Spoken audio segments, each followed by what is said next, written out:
Let's talk variance in MMA betting. The first thing I'm going to talk about is the difference between a bad beat and a bad bet.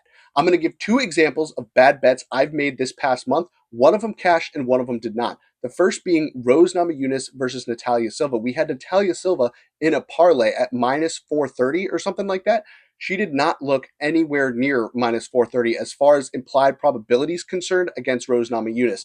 A lot of people thought Rose won that fight. So bad bet, but we got lucky and we cashed. The second bad bet, which we did not cash, was Torres Finney moneyline. That was a bad bet. He was outclassed on the wrestling and in the striking, and he did not look even close to a plus 125 underdog where he closed as far as an implied probability perspective. Same principle applies to the opposite end of this situation as well. I'm going to give you guys two great bets I've made this last month.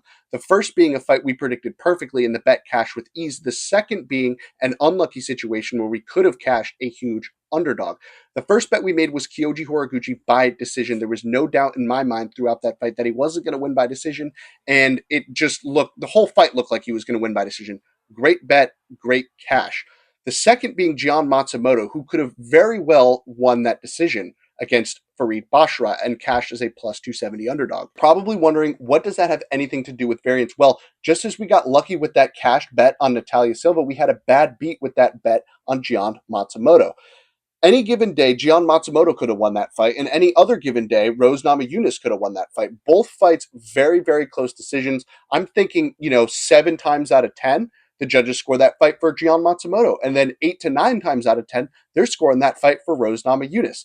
The idea is that both of these situations occur equally in a long-term setting. I'm going to give it another example. 2 weeks ago, we were on the wrong side of a decision where Yizak clearly won that fight against Khan Offley.